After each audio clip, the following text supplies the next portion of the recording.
काश्मीरलाई भारतले जबरजस्ती गाभेको सम्झनामा नेपालमा पाकिस्तानले मनायो काश्मीर कालो दिवस। भारतद्वारा काश्मीरमा चरम मानवाधिकार हनन गरिएको प्रमाण सार्वजनिक। रुसको भयानक मिसाइल आक्रमणबाट 2 लाख भन्दा बढी घरमा खानेपानी र बिजुली बन्द। युक्रेन हार स्वीकार गर्ने अवस्थामा पुग्यो। अमेरिकाले दक्षिण कोरियासँग संयुक्त सैन्य अभ्यास तत्काल बन्द नगरे कडा जवाफ दिने उत्तर कोरियाको चेतावनी। आणविक हतियार परीक्षण गर्ने गर्यो घोषणा। प्रचण्ड र अमेरिकी राजदूत बीच भेटवार्ता। एमसिसी जस्तै नेपाललाई अरू सहयोग पनि गर्न प्रचण्डले गरे आग्रह। श्रीलङ्कामा अक्टोबर महिनामा मात्रै 42,000 पर्यटक भित्रिए। श्रीलङ्का सरकार बन्यो उत्साहित। कालीकोटमा भएको बम विस्फोट घटनाको अनुसन्धान गर्न राष्ट्रिय मानवाधिकार आयोगले टोली खटायो। सत्य तथ्य बाहिर ल्याउन सरकारसँग माग। र विभिन्न 16 देशका भूगर्भविद पोखरामा भए भेला। आखिर किन 16 देशका भूगर्भविद पोखरा आए त? यसबारेमा सबै जानकारी। नमस्कार। ग्रेटर नेपाल टिभीले तयार पारेको न्युज अपडेटबाट यहाँलाई हार्दिक स्वागत छ। अब न्युज अपडेट विस्तारमा। नेपाल स्थित पाकिस्तानी दूतावासले काश्मीर कालो दिवसको सम्झनामा कन्सिक्वेन्सेस अफ इलिगल अकुपेसन विषयक एक कार्यक्रम आयोजना गरेको छ। कार्यक्रममा प्रतिष्ठित राजनीतिज्ञ, विश्लेषक, विद्वान र पत्रकारहरूको सहभागिता रहेको थियो। 27 अक्टोबर 1947 भारतले गैर कानुनी हस्तक्षेप र अवैध रूपमा जम्मू काश्मीर कब्जा गर्दै श्रीनगरमा सेना तैनाथ गरेको भन्दै त्यसयता पाकिस्तान र काश्मीरीहरूले सो दिनलाई काश्मीर कालो दिवसका रूपमा मनाउने गर्दछन्।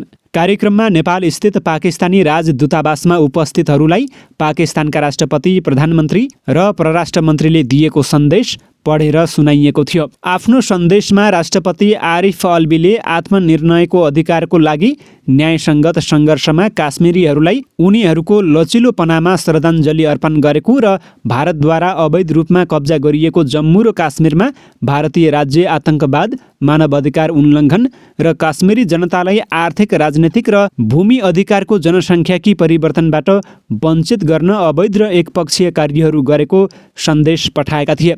कार्यक्रममा बोल्दै सहभागीहरूले मिडिया र सूचनामा नाकाबन्दी, पेलेट गनको प्रयोग, काश्मीरी नेतृत्वको गिरफ्तारी र भारत सरकारका अन्य अमानवीय कार्यहरूमा गम्भीर चिन्ता व्यक्त गरेका थिए। त्यहाँको घटना संयुक्त राष्ट्रसङ्घ मानवाधिकार उच्च आयुक्तको प्रतिवेदनमा राम्रोसँग अभिलेख गरिएको समेत जानकारी दिइएको थियो। एम्नेस्टी इन्टरनेसनल र अन्य अन्तर्राष्ट्रिय मानवाधिकार सङ्गठनहरूको विविध प्रतिवेदनलाई पनि ध्यानमा राखिएको थियो र विवादित क्षेत्रमा भारतको दमनकारी उपायहरूको आलोचना गरिएको थियो। जम्मू काश्मीर विवादको समाधान नभएको स्थितिमा दक्षिण एसियामा शान्तिका लागि सबैभन्दा ठूलो चुनौती भएकोमा सहभागीहरूले सहमति जनाएका थिए।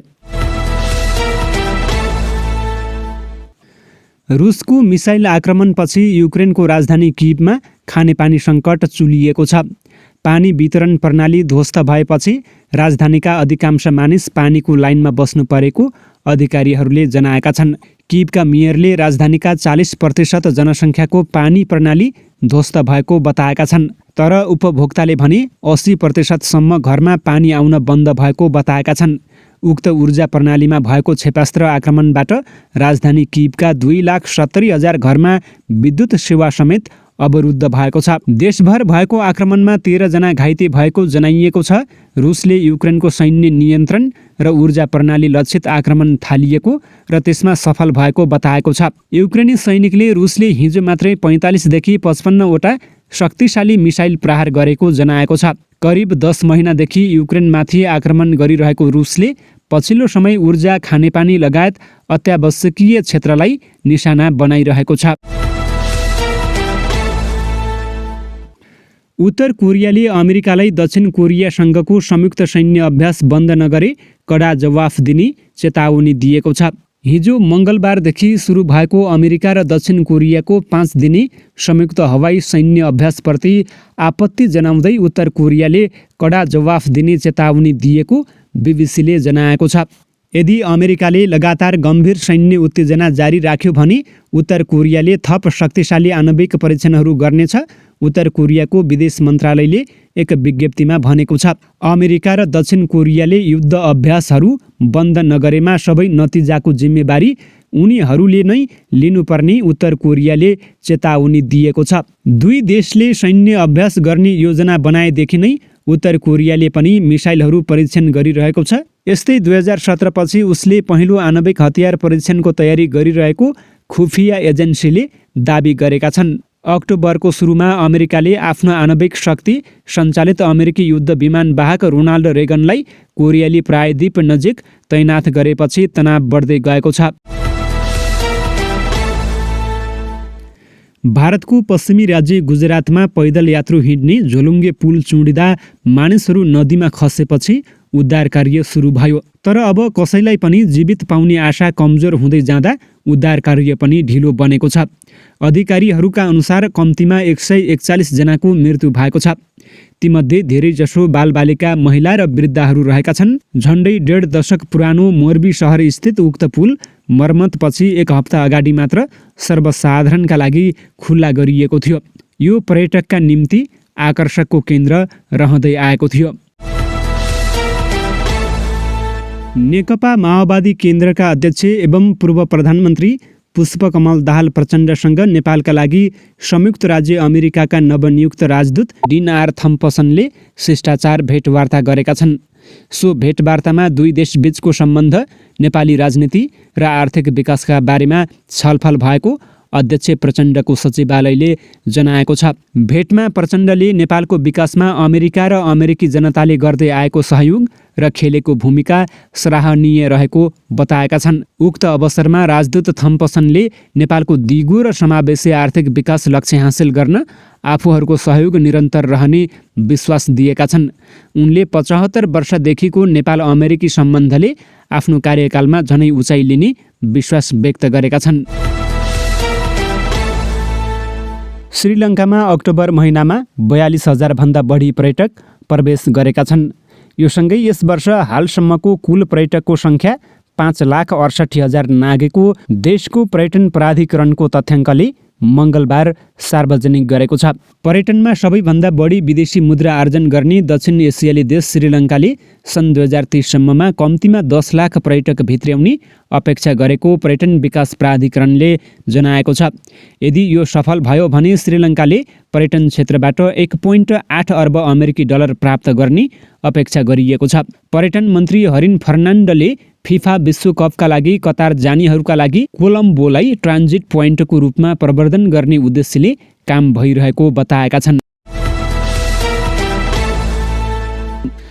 राष्ट्रिय मानव अधिकार आयोगले कालीकोटमा भएको बम विस्फोट घटनाको स्थलगत अनुगमन गर्न टोली पठाई अनुगमन सुरु गरेको जनाएको छ। कालीकोट तिला गुफा नगरपालिका 10 मा यही कार्तिक 12 गते बम विस्फोटमा परि 2 बालिकाको मृत्यु भएको थियो भने 3 जना बालबालिका घाइते भएका थिए। घटना सम्बन्धमा सम्बन्धित निकायमा पत्राचार गरी अनुगमन समेत सुरु गरेको आयोगका प्रवक्ता डाक्टर टीकाराम पोखरेलले जानकारी दिएका छन्। आयोगले यस्ता प्रकारका घटना विगतदेखि नै भइरहेको सन्दर्भमा यस्ता घटनालाई संवेदनशील रूपमा लिई घटनाको स्वतन्त्र र निष्पक्ष छानबिन गरी दोषीलाई कानुनी दायरामा ल्याउन माग समेत गरेको छ। आयोगले घटनाका पीडितलाई राहत तथा क्षतिपूर्तिको व्यवस्था गर्न, घाइते बालबालिकाको निशुल्क र प्रभावकारी स्वास्थ्य उपचारको व्यवस्था गर्न सरकारसँग आग्रह गरेको छ। यस्ता प्रकारका घटना नदोहोरिने वातावरणको सुनिश्चितता गर्न तथा व्यक्तिको जीवनको अधिकार संरक्षण गर्ने गराउने कार्यमा संवेदनशील हुन आयोगले सरकार र सम्बद्ध निकायलाई आग्रह समेत गरेको छ। अन्तर्राष्ट्रिय स्तरको वैज्ञानिक सम्मेलन 35औं हिमालय काराकोरम तिब्बत वर्कसपमा सहभागी हुन 16 देशका भूगर्भविद पोखरा आएका छन्। नेपाल भौगर्भिक समाजको आयोजनामा पोखराको होटेल पोखरा ग्रान्डीमा कार्तिक 16 गतेबाट 18 गतेसम्म सञ्चालन हुने सम्मेलनमा सहभागी हुन भूगर्भविद पोखरा आएका हुन्। अमेरिकामा भएको 34औं सम्मेलनले 35औं सम्मेलन नेपालमा गर्ने निर्णय गरेको थियो। सन् 2021 मा हुने भनिए तापनि कोरोना भाइरसका कारण 1 वर्ष ढिला हुन पुगेको हो। उक्त सम्मेलनमा 150 भन्दा बढी कार्यपत्र प्रस्तुति र 12 वटा विशेष बहसमूलक कार्यक्रम सञ्चालन गरिने सम्मेलनका कन्भेनर डाक्टर कविराज पौडेलले जानकारी दिएका छन्। सम्मेलनमा स्वदेशी विदेशी गरी 300 भन्दा बढीको सहभागिता हुने पौडेलले बताएका छन्।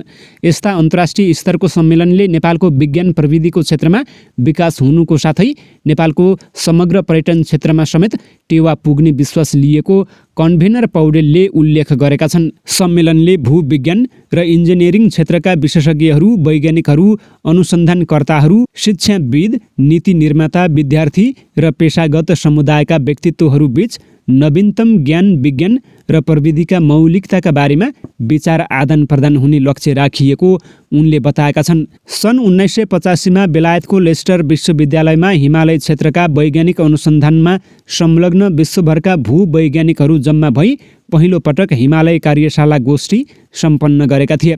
त्यसपछि दोस्रो, तेस्रो र चौथो सम्मेलन क्रमशः फ्रान्स, बेलायत र इटालीमा सम्पन्न भएका थिए। नेपालमा नेपाल भौगोलिक समाजले 2वटा सम्मेलन आयोजना गरिसकेको छ। सन् 1994 र सन् 2012मा 27औं हिमालय काराकोरम तिब्बत कार्यशाला आयोजना गरी सफलतापूर्वक सम्पन्न गरिसकेको हो। सम्मेलनले हिमालय क्षेत्रमा बसोबास गर्ने समुदायमा यस्ता नवीन अनुसन्धानको र यस क्षेत्रमा हुने भौगोलिक प्रक्रियाहरूको सही बुझाइले दिगो विकासमा समेत टेवा पुग्ने नेपाल भौगोलिक समाजका अध्यक्ष डाक्टर अनन्त प्रसाद गजुरेलले दाबी गरेका छन्।